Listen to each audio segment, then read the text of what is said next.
My phone vibrated in my pocket during the meeting. I glanced down at the screen of Tyler. He never called unless it was important, and this time, he's calling me repeatedly. My stomach dropped. I slid out of the meeting as discreetly as possible, but the urgency in his voice told me it couldn't wait. Tyler. I answered as I stepped into the hallway, my pulse quickening. Dad, please come home. I can't find my pump. Mom took it. His voice was shaky, panic seeping through his words. She won't give it back. My sugar's going high, it keeps beeping. I don't feel good, Dad. The words hit me like a punch to the chest.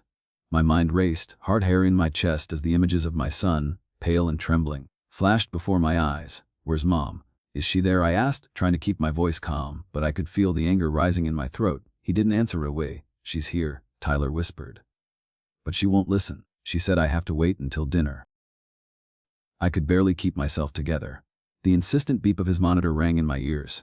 This was it. This was the moment I'd feared all along. I had to do then stay on the line with me. Okay. Stay talking, buddy. I'm coming home. The police are on the way. You're gonna be okay. My voice was steadier than I felt, but I had to keep him calm, keep him alert. Please, Dad, Tyler's voice desperate. I'm scared. I know. I'm coming, Tyler. I'm so sorry. I slammed my finger against the dial pad and called 911, urgency flooding my chest. I need an ambulance. My son is diabetic. His mother took away his insulin, but now he's in danger. His blood sugar is rising, and he's in distress. The operator asked if this was an emergency. Yes, I nearly shouted. Yes, this is an emergency. My son could die without his insulin. Please send some the line, sir, the operator instructed, but I couldn't wait. I hung up, adrenaline surging through me as I ran for the car. I didn't care about speed limits. My son was alone, scared, and his life was at risk. I could hear Tyler in the background, still talking, his voice softer now, more strained. Dad, my blood sugar's really high. I'm scared. I can't breathe right. The fear in his voice shattered something inside me. I pushed the car harder, weaving traffic, my thoughts consumed by nothing but getting home in time. Every second felt like an eternity. My phone buzzed again. It was Tyler. I answered it immediately. Stay with me, okay? Tell me about school. Tell me about friends. My voice was trembling now, but I couldn't let him hear it. Not yet. His voice was distant, fading in and out as he tried to stay alert. I'm scared, Dad. My head hurts. Just stay with me. I'm almost there, buddy. Your Dunno was lying. I didn't know if he would be fine. I didn't know if he'd be alive when I got there. I sped through the streets, my mind racing with thoughts of what could happen if I didn't make it in time. My heart pounded against my ribcage, a constant reminder that I wasn't fast enough. I wasn't doing enough. Tyler needed me, and I wasn't there. Then out of nowhere, I felt my car jerk to a stop. Police lights, ambulance lights, I hadn't even seen them pull up. I yanked open the door, spring to the front door of my house. The paramedics were already inside, checking Tyler's vitals. He was pale, his body trembling. His glucose monitor was reading 310 and rising. Too high, way too high. Angela was standing in the kitchen, looking in with wide eyes, as if she hadn't just endangered our son's life.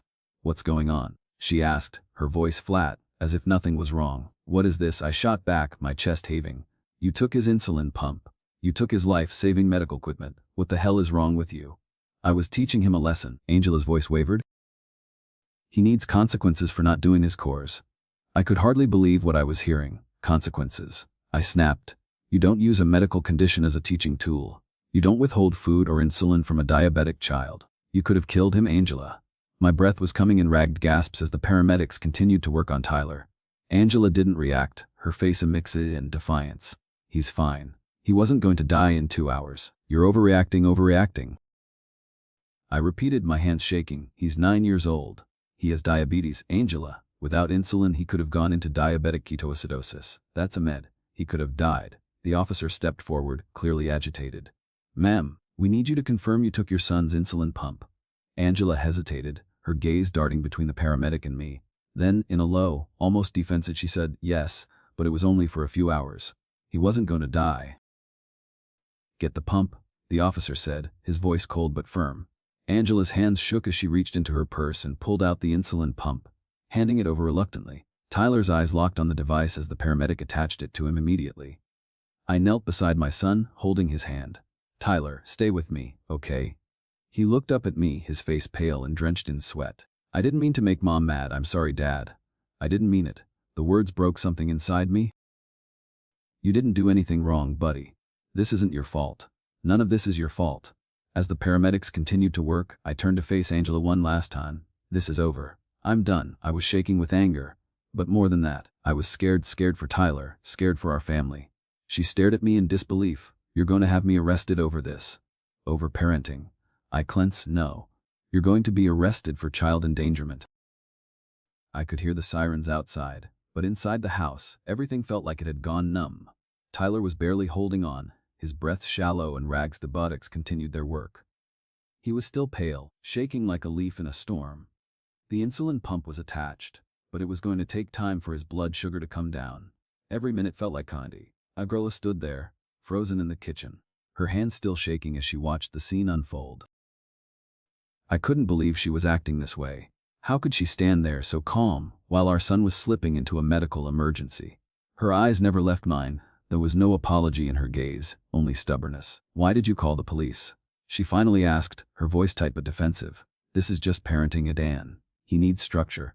He needs to learn consequences. I repeated, my voice rising. You're putting his life at risk. Angela. You took his insulin pump, his life, saving medical equipment, and used it as punishment. Do you realize what could have happened? She flinched, but only wasn't that serious. I was just trying to teach him responsibility. Responsibility. I felt the anger surge again, a tidal wave of frustration crashing over me. He's 9, Angela. He has diabetes. He's not even old enough to manage this on his own yet. You took the one thing that keeps him alive and held it hostage because he didn't do his chores. Well, he can't just get away with everything, she shot back. He can't just be coddled all the time. He needs to learn there are consequences for not doing what he's told. My mind was racing. How had it come to this? How had I ended up here, fighting for my son's life in the middle of my own home? I'd never imagined things would escalate like this. Sure, there were arguments before, arguments about how we handled Tyler's diabetes, about whether I was being too protective, but this was parenting. This was cruelty. Tyler's monitor beeped again, the sound cutting through the tension in the room. He was getting worse. I looked down at him, trying to steady myself. His eyes were wide with fear, as he clutched my hand. Dad, I'm scared, Tyler whispered, his voice barely audible. I know, buddy, I whispered back, brushing his hair out of his face. I'm here. You're gonna be okay. Just stay with me. The paramedics were trying to comfort him too, but they were focused on stabilizing his glucose levels. I turned back to Angela, my voice shaking with anger. This wasn't a dumb mistake, Angela. This was deliberate. You chose us to hurt him. And for what? To make him on something that wasn't even his fault. I didn't mean to hurt him, she said, but there was no conviction in her voice. I was just trying to make him understand. It's hard, Adan. Being a mother with diabetes, it's exhausting. I need him to understand that he can't just get away with everything. That's not the way, Angela, I said, my voice cold now. This isn't about discipline. This isn't about the survival. You can't use his condition like it's some kind of bargaining chip. You can't withhold his insulin to teach him a lesson. She looked at me, her face softening for a moment, but only a moment. You don't understand. I'm doing my best. No, I snapped. You're not. You're breaking our son. The officers stepped forward, their presence cutting through the heated exchange.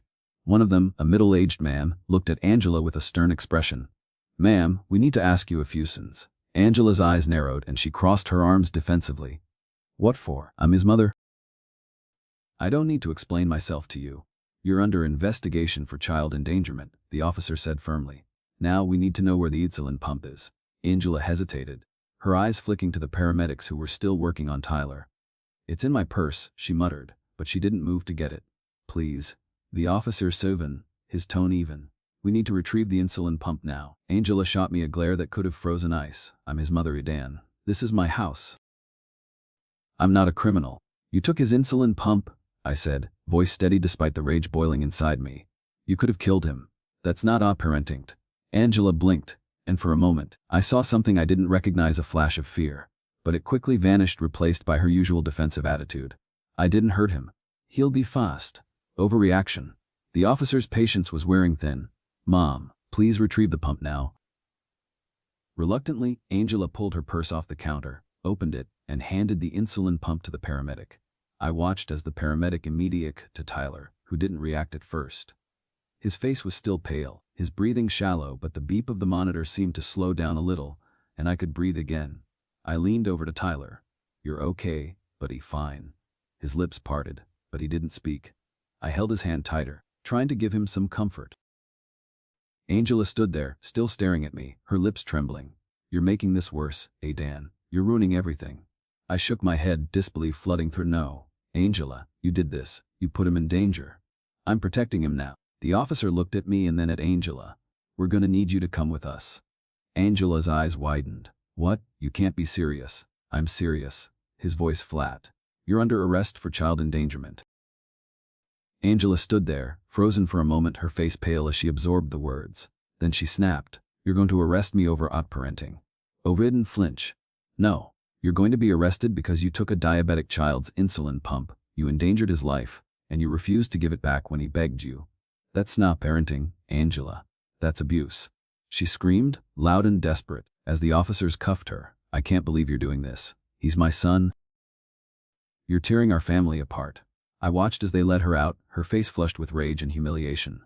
But I couldn't feel sorry for her anymore. I had to protect my son. He was my priority now, and nothing, not even Angela's anger, was going to change that. Tyler was still shaking, his eyes glassy and distant. The paramedic looked at me, giving a brief nod. "He'll be okay now. We just need to keep an eye on him." I nodded back, but all I could think about was how close we had come to losing him today. How close I had come to losing my son because of her. The house eerily quiet when the officers and paramedics left, their presence hanging like a dark cloud over everything. Tyler was still on the couch, his body finally starting to settle as his blood sugar began to stabilize. But he wasn't the same. His eyes were clouded with fear, and it felt like the whole world was sitting on his shoulders. I sat beside him, my hand on his, trying to ground him, trying to make him feel safe again. But nothing about this was normal. Nothing about this was okayed. Taken by the police. The house felt emptier without her, even though all I could focus on was Tyler. His face was pale, his lips still a little trembly. He hadn't cried much when the paramedics were here, but his eyes said they were filled with fear, confusion, and guilt, like he thought it was somehow his fault. I couldn't handle it, not for one more second. "Hey," I said softly, brushing a strand of his hair behind his ear. "I need you to listen to me, okay? This your fault. You didn't do anything wrong." Tyler didn't respond right away. He just nodded, his head barely moving. His gaze stayed locked on the floor. "You didn't make Mom mad on purpose. You didn't do anything wrong," I repeated, knife breaking just a little. I hadn't realized how much this was eating at me until now, how much it hurt to see him like this. How much it hurt to know that Angela had made me this somehow to blame for this whole thing. I don't know, Dad," Tyler finally said, his voice weak, barely above a whisper. "I didn't mean to upset her. I just didn't do what she said. I thought it would be okay. I didn't think she would take it." I squeezed his hand. "You're not responsible for her actions, buddy. She made the choice to take your insulin pump. That was her decision, not yours. You did nothing wrong, you hear me?" Nothing nodded, his eyes still wide, unsure, like he didn't quite believe me. But then something else shifted. Something broke through the fog in his eyes. He sat up slightly, his chest still rising and falling rapidly, but the look on his face changed, like he was trying to understand. "Dad," he said slowly, his voice a little clearer now. "Why did she do it? Why did she think that was okay?" I closed my eyes, running a hand through my hair. The answer was too complicated. How could I explain what had been happening for months, maybe even years? How could I tell him that his mother had been slowly unraveling, that I had missed it? How could I tell him that her control over his life was nothing more manipulation masked as discipline? "I don't know, buddy," I said finally. "I don't know why she thought it was okay to hurt you like that. All I can tell you is that she was wrong. She was so wrong." I watched him, waiting for the tears to come, waiting for the full weight of everything to him, for him to feel all the things I knew he was bottling up inside. But he didn't cry. Not yet. He just looked at me with those wide eyes, the look of someone who had been through something they shouldn't have to process at his age. The door creaked open, and I looked up. It was one of the officers. He stepped inside, looking at me with a mix of sympathy and authority. "Mr. Hayes, we need to talk to you for a minute." I nodded, my heart still pounding in my chest. "Yeah, of course." I got up from the couch, my eyes still on Tyler as I walked away. I had no idea what was going to happen next. What was going to come of this? Angela was already on her way to the station, but that didn't feel like enough. Nothing felt like enough. The officer sat me down at the kitchen table, his voice low, but firm. "We've got everything we need to proceed, sir. We'll be moving forward with charges of child endangerment. You'll need to file a formal report, but we've got witness statements, including from the paramedics, and your son's condition was critical. I let out a breath. I hadn't realized I was holding, with the weight had lifted, but only slightly. The truth was, I had no idea what came next. How could I be sure that Angela wouldn't just manipulate the situation? How could I be sure that this wasn't just the beginning of something far worse? Thank you, said, my voice quiet, trying to steady myself. I just want Tyler to be safe. He's been through enough. The officer nodded. I understand, Mr. Hayes. We'll make sure your son is protected moving forward. I stood up, my legs a little shaky. I appreciate that. I stepped back into the living room, where Tyler was still sitting, his body curled up on the couch like he was trying to make himself smaller, like he wanted to disappear. I sat down next to him again, pulling him close to me. Dad, is Mom going to be okay? Tyler asked, his voice small and vulnerable. He wasn't looking at me, but I could feel the weight of the question. He was asking just about her physical well-being. He was asking if she was going to be the same person again. If he could trust her again. I swallowed hard, my heart aching for him. I don't know, buddy, I really don't. But I do know that you're safe now. That's all that matters. He nodded, his eyes still distant.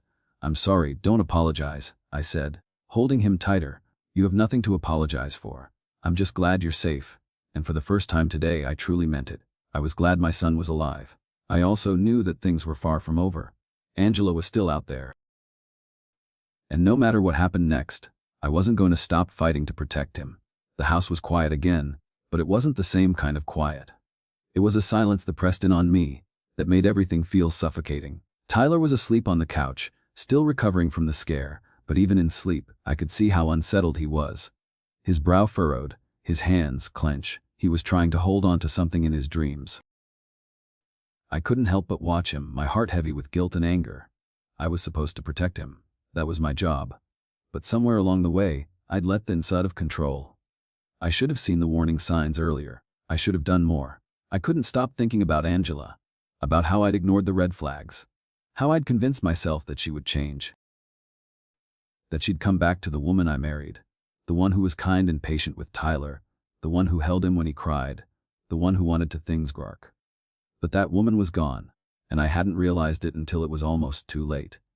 I walked into the kitchen, the weight of the decision I had to make pressing down on me. I hadn't wanted the authorities involved. I hadn't wanted to push Angela into a corner, but after what happened today, there was no other choice. The phone felt heavy in my hand as I dialed my lawyer's number. I knew I had to file for custody. I had to protect Tyler, but part of me was still hoping that Angela would see the light, that maybe this was just a mistake she could learn from. But deep down, I knew I was kidding myself. Hello, Adan. My lawyer's voice was calm, but it didn't ease the tension building in my chest. What's going on? I leaned against the counter, squeezing my eyes shut. I need to file for custody. I can't do this anymore. Tyler can't go back to her. Not after what she did. There was a long pause on the other end. I could hear the rustling of papers as Meyer processed the situation. I understand, he said finally. We have a solid case, Adan. But this is going to be a battle. You'll need to be prepared for what's coming.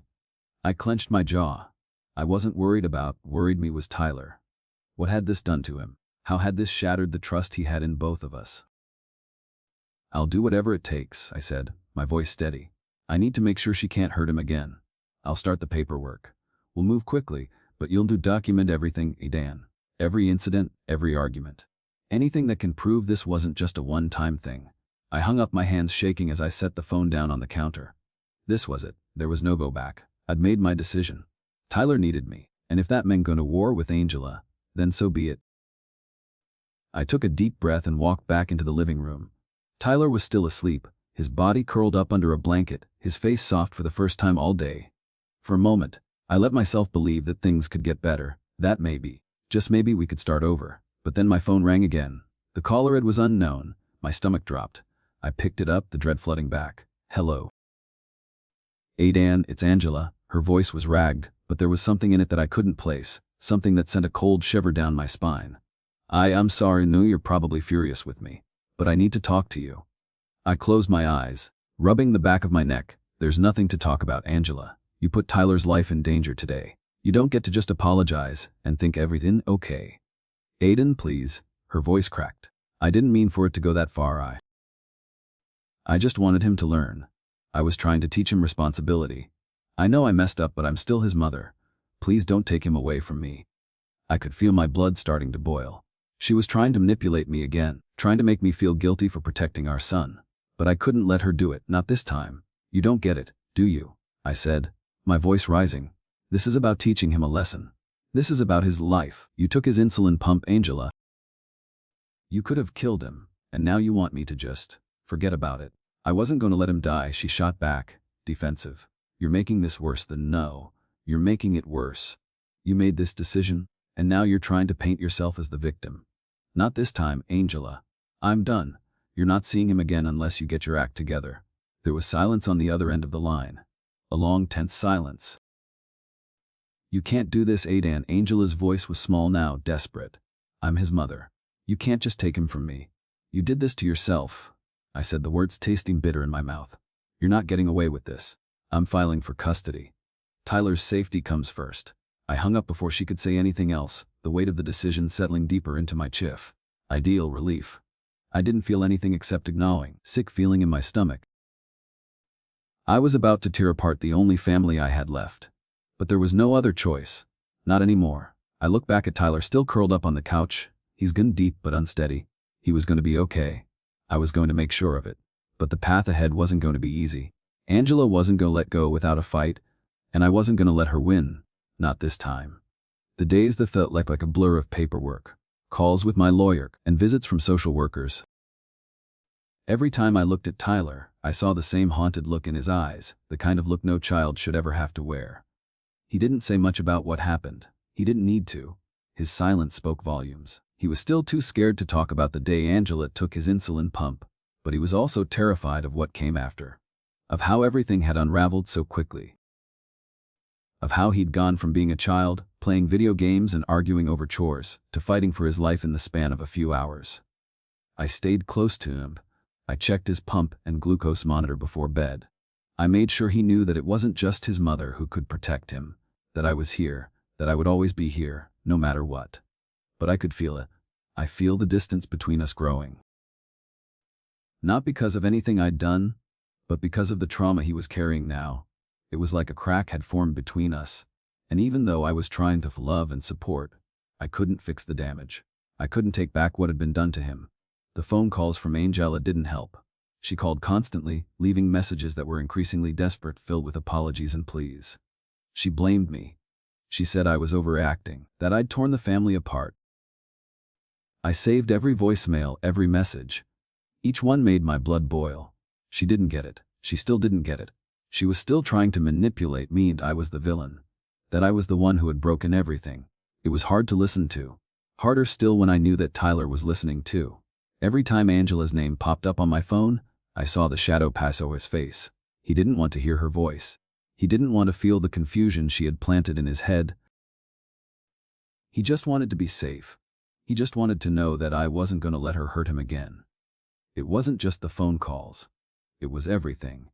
Trying to tell me how to handle things. Her sister showing up at my door, offering her support, but somehow still making it about Angela. They all wanted me to forgive her. They all wanted me to that she could be fixed, that it was just a phase. They didn't understand that this wasn't a mistake. This wasn't something that could be chalked up to stress or a rough patch.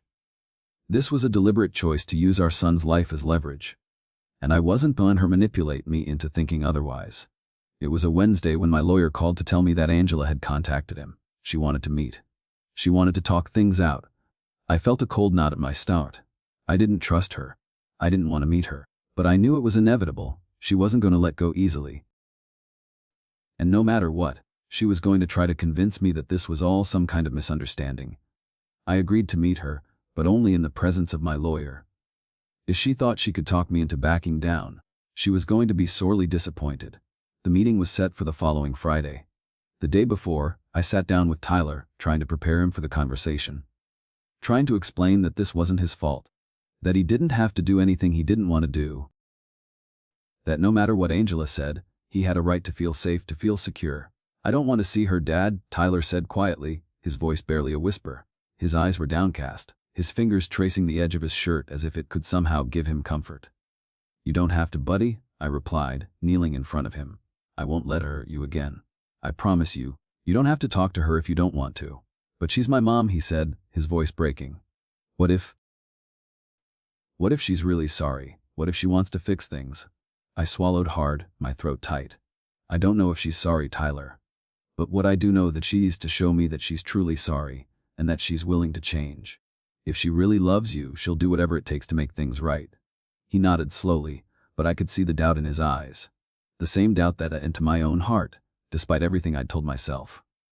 Was she really sorry? Or was this just another manipulation, another attempt to control the situation? The day of the meeting came, and I drove Tyler to a neighbor's house so he wouldn't have to be around while Angela tried to convince me that she could be a better mother. It felt like abandoning him, but I knew it was for the best. I couldn't risk him seeing her break down and make him feel like he needed to forgive her. Not yet.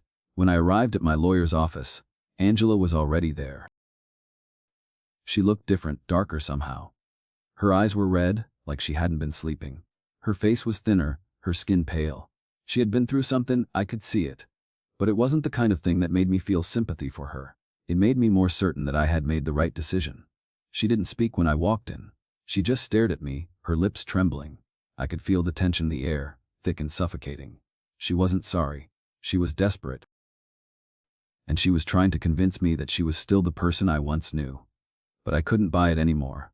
I know I messed up, she said, her voice quiet but full of a strange kind of anger. I'm not proud of what happened, Adan. But I'm his mother. I have a right to raise him how I see fit. You're overreacting, taking him away from me like this. You don't have the right to hurt him, I said, my voice cold and steady. You don't have the right to put him in danger to prove a point. And you certainly don't have the right to make him feel like he's the one who's responsible for this mess. She looked down, unable to meet my gaze. For a moment, I thought I saw something like regret in her eyes. But it was fleeting. She quickly masked it, putting on the defensive walls that had become so familiar. I'm sorry, Adan, she said, her voice strained. I was just trying to make him understand. I thought if I showed him there were consequences, he'd be a better person. But I never meant to hurt him. I didn't believe her. Not for a second. Not after everything she had put him through, and I wasn't going to let her manipulate me again. You should have thought about the consequences before you took his insulin pump, Angela, I said, my voice unwavering. You should have thought about the damage you were doing. And now, you need to prove to me that you're willing to do whatever it takes to make things right. She didn't say anything to that. She just looked down at her hands, her shoulders slumped. She had no more excuses, no more lies, and no more control over me. The lawyer cleared his throat in the silence. I think we've said enough for today. Angela looked up, her eyes still glassy with unshed tears. I'm his mother, Adan, she whispered, and I'll always be his mother. I nodded, my jaw tight. You're not his mother right now, not until you prove you can be one again. I walked out of the office without looking back. I didn't need to. I knew what was coming next, and I was ready for it. The days leading up to the custody hearing felt like a slow-motion train wreck, one where I knew it was coming but couldn't stop it. I kept thinking about how all of this, everything, had gotten so out of hand. My world was reduced to cold, sterile courtrooms, phone calls with my lawyer, and constant reminders of how fragile everything had become, how easily it could all fall apart. But none of that mattered when I saw Tyler's face. He was still so small in my eyes, even though he was growing up fast. There was something in his eyes now that there wasn't there before, an innocence lost, a trust shattered. And I didn't know how to fix it. He wasn't angry with me. He wasn't blaming me for what happened. But I could see the walls he'd built inside himself. I knew you'd undo what Angela had done, no matter how much I wished I could. He'd always remember this. He'd always remember how his own mother had chosen to use him, to manipulate him, to put his life at risk over something as trivial as chores. Every time I looked at him, I saw that fear in his eyes, the fear that things could get worse again. And the truth was, I didn't know if it would ever get better. The night before the custody hearing, I sat beside him on the couch, our usual silence stretching between us. He wasn't watching TV, he wasn't playing games. He was just there, curled up, staring at the wall, lost in his thoughts.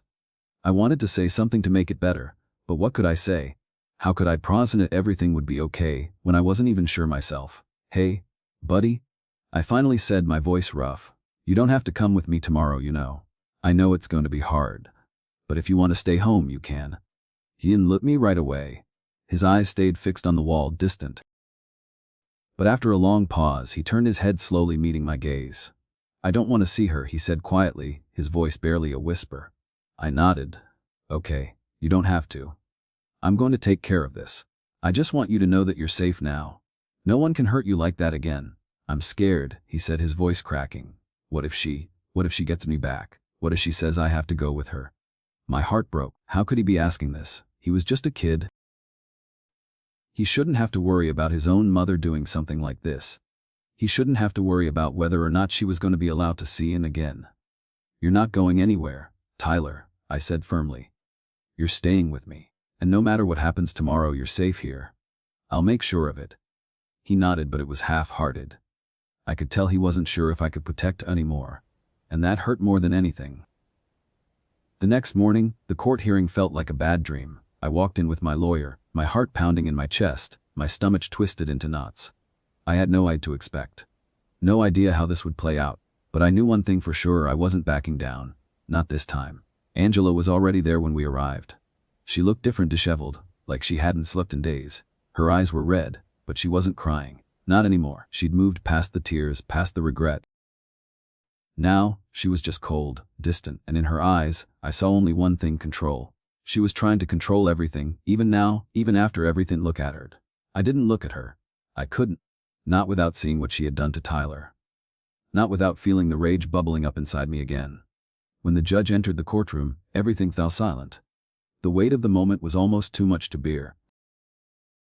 The judge, a middle-aged man with stern eyes, sat down and looked over the case files before turning to us. "We're here today to determine the custody for Tyler Hayes," he began, his voice calm but authoritative. "The primary concern here is the safety and well-being of the child. Mr. Hayes, you have filed for sole custody based on allegations of child endangerment. We have denied these allegations. We will hear your statements, and then we will proceed accordingly." Angela stood up first, her lawyer beside her. I watched her every move, the way she held herself, the way she tried to appear composed. But I could see her. She was scared. Scared that she would lose control. Scared that she would lose Tyler. She opened her mouth, but before she could speak, I stood up too, my lawyer by my side. I wasn't going to let her get away with it. Not this time. "Your Honor," I began, my voice steady despite the storm inside me. "I'm here today because I'm trying to protect my son. Angela's actions put his life in danger. She took his insulin pump, his only means of survival, and withheld it from him as punishment for not doing his chores. This is not just a simple parenting mistake. This is a violation of his trust, his safety, and his well-being." Angela's lawyer stood up to object, but I didn't let him interrupt me. "I've been documenting her behavior for months, Your Honor. The delays in his snacks when his blood sugar was low. The emotional manipulation. And now, the insulin pump. She chose to put him at risk, and I cannot allow that to continue." I could feel Angela's glare burning into me from across the room, but I didn't look at her. I didn't care. This was about Tyler. "My son is scared of her now," I continued, my voice breaking despite myself. "He doesn't want to go back to her. He's terrified of what she might do next. And I can't blame him. She's already shown us that she doesn't care about his life, only about controlling him." I turned to face Tyler, sitting with my parents in the back of the courtroom. He wasn't looking at me, his face hidden behind his hands, but I knew he was listening. I hoped he knew that I wasn't going to stop fighting for him. The judge turned to Angela. "Hayes, do you have a response?" Angela stood up slowly, her voice trembling at first, but it quickly steadied. "I never meant to hurt him, Your Honor. I was just trying to make him understand. I thought if I took away his pump, he'd learn that there are consequences for not following the rules. I didn't think it would be that big of a deal. I didn't mean for him to get hurt." "Ms. Hayes," the judge interrupted, his voice firm. "You withheld life-saving medical equipment from a child. That is not a disciplinary action. That is child endangerment. You are not in a position to make these kinds of decisions for your son." Angela's face fell. She quickly recovered. "I was just trying to be a good mother. Please. I'm not perfect. I know I made a mistake, but I'm still his mother. I love him. I just want a chance to fix things." The judge turned to me. "Mr. Hayes, do you have anything else to add?" I took a deep breath, my eyes never leaving Angela. "I just want to protect him, Your Honor. I want to make sure that he grows up in a safe, loving environment. He deserves that. And right now," the judge nodded slowly, his expression unreadable. "Thank you, Mr. Hayes.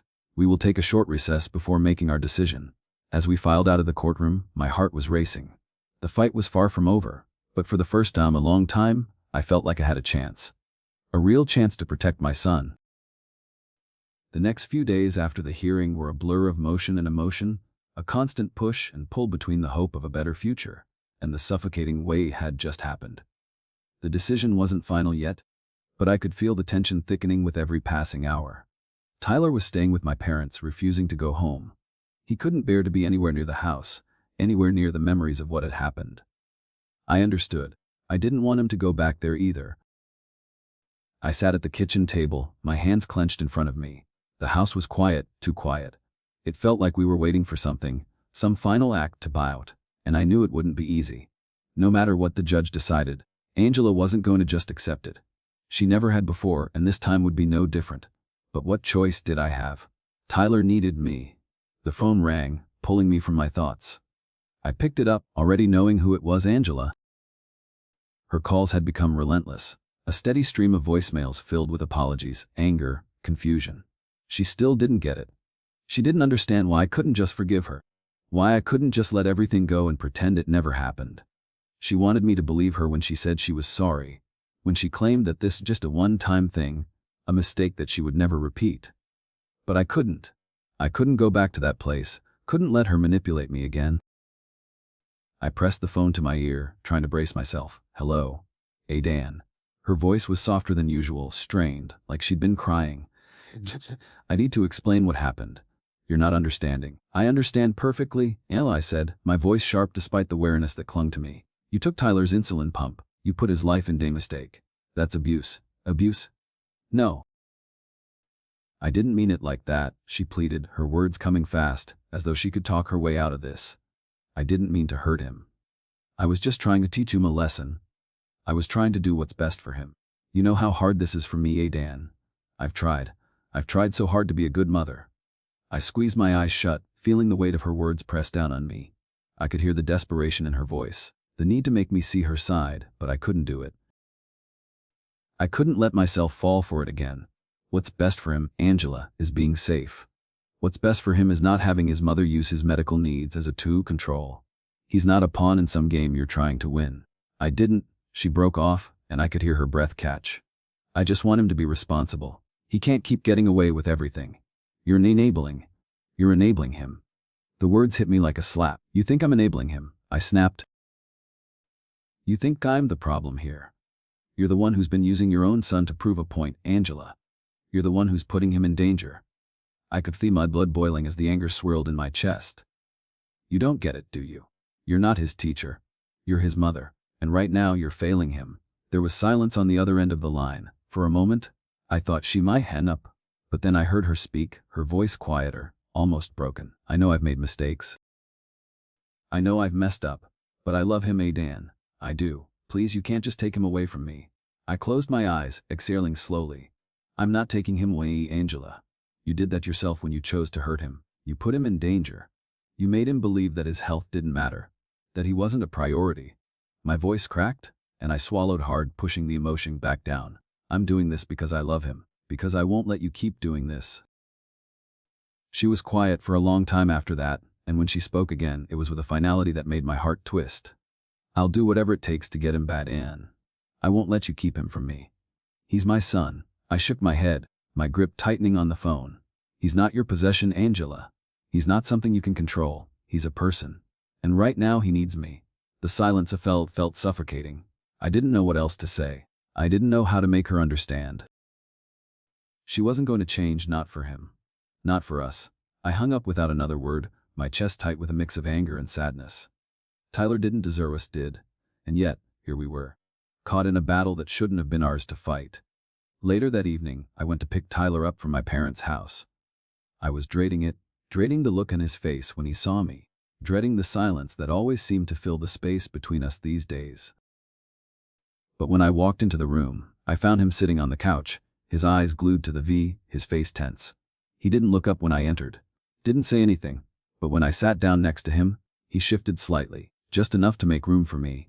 Hey, buddy, I said softly, trying to keep my voice light. How was your day? Tyler shrugged, not really responding, not the weight of everything he was carrying. It was okay. I waited for a moment, then reached over and put my hand on his shoulder. You know I'm doing everything I can, right? I'm not going to let her hurt you again. But it wasn't enough. He wasn't ready to talk. Wasn't ready to let go of the fear that still clung to him. But I was going to keep trying. I wasn't going to stop fighting for him. Not now. Nada blessed on the table, the name flashing on the screen, Angela. I didn't look at it. I didn't need to. She was calling again, trying to force her way back into our lives. But I was done with her lies, done with her manipulation. This was about Tyler. This was future. And nothing, not even Angela, was going to take that away from him. I took a deep breath and turned back to Tyler. You ready to go home? He looked at me, his eyes still full of uncertainty, but there was something else there, too. Something like trust. Maybe, just maybe, we could start to rebuild. Yeah, he said quietly. I'm ready. The months following the custody hearing were a blur of adjustments, routines, and a lot of quiet moments that spoke louder than any words could. Tyler had settled in, but the cracks were still there, small and unspoken, hidden in the way he flinched whenever the phone rang or the way he sometimes hesitated before answering questions. It broke my heart to see him like this, telling myself that it would get better.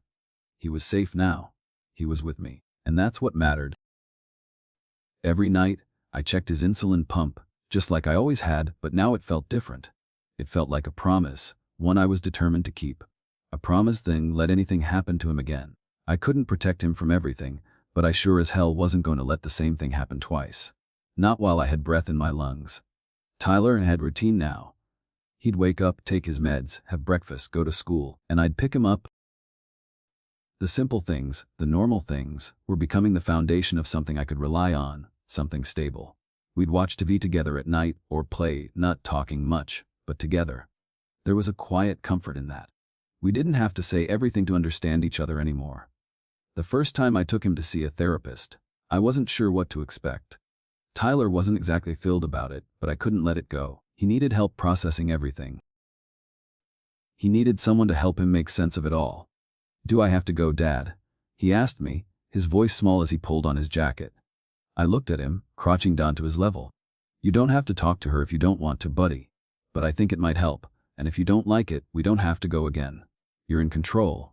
He nodded quietly, but I could see the unease in his eyes.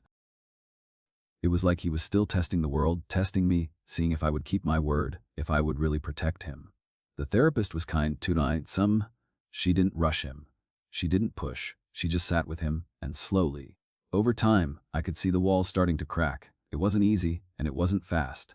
But it was happening. Tyler was opening up in ways he hadn't before. But it wasn't just about the therapy. It was about every day I spent with him, showing him that things could be different, that he could trust me. He was starting to understand that. Little phone calls from Angela didn't stop, though. The messages came in waves, and every time I saw her name on the screen, I felt my stomach tighten. I had blocked her number, but she used different ones, hiding behind the walls of Teppanyaki, that I'd cave, that I'd give in. But I never did. I started saving every voicemail. Every single one, the manipulation, the guilt, the anger, the way she tried to make me feel like I was the one destroying our family. Each message was a reminder how far gone she was, how she had crossed a line that couldn't be uncrossed. Please, Aidan, one of her messages said, her voice wavering with emotion. I miss him so much, you can't keep him from me forever. I know I messed up. I'll fix this, I promise. I saved that one too. Because it wasn't just a message, it was a threat, a warning that she would keep trying. But I was ready, I had to be. Tyler was doing better, but every then, I'd catch him staring out the window, lost in thought, like he was still waiting for something to happen. Waiting for her to show up. Waiting for the world to fall apart again. I could see it in his eyes, the fear that would all unravel. That Angela would somehow worm her way back in and start all over again. I couldn't blame him for it. I had the same fear. But I couldn't let him live with that fear. I had to show him, every single day, that I was here and anywhere. When Angela called again, I was ready for it. She had been leaving messages almost every day, and I knew it wasn't going to stop until I did something. I couldn't let her control us anymore. She had lost that right the moment she took Tyler's insulin pump. This time, I answered the phone. I don't know why, but I did. Aidan, her voice cracked when she spoke, sounding more defeated than I'd ever heard her before. Please, please let me see him, just once. I can't live with it, I've lost him forever. I didn't feel the anger I thought I would.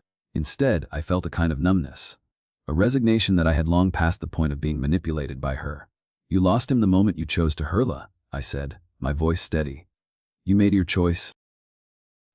And I'm not going to let you undo the damage you've done. There was silence on the other end, and for a second, I thought she might cry, might beg me forgiveness.